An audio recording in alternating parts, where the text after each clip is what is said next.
Jesus, born to be King. Hello and welcome to this week's Midweek Message. We're carrying on thinking about different characters in the Christmas story, and this week Rachel and I are thinking about the wise people. I call them wise people, not wise men, because we don't know that they were just men, and we don't know how many there were either, so we are avoiding the word three. That's what we don't know. Rachel, what do we know about these wise people? Well, we do know that they have been studying both the prophets in the Old Testament and the stars, and they knew that something was going to happen, but they weren't quite sure what it was, and they probably weren't sure exactly what it was they expected.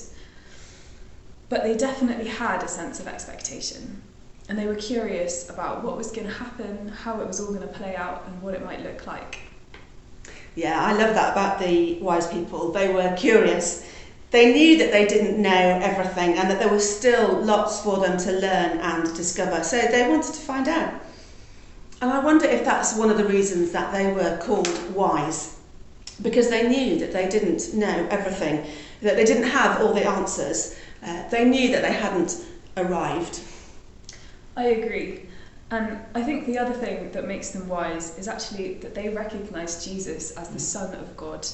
This tiny little baby in a messy, scruffy stable. He didn't look very holy, but rather he looked small and weak and vulnerable and unable to do pretty much anything. But they recognised this tiny baby as the Son of God. Mm-hmm. And not only that, but they knew that whatever their status was, this baby was God in human form and was worthy of their worship. And he was born to be king. Mm. Yeah, it's amazing, isn't it? That God was paving the way before Jesus was even born for those who were wise to come and worship him. And if we take wise to be willing to find out, to recognise Jesus when we encounter him, then that is open to all of us this Christmas time. Rachel's going to read us a poem now which captures some of that idea of being curious.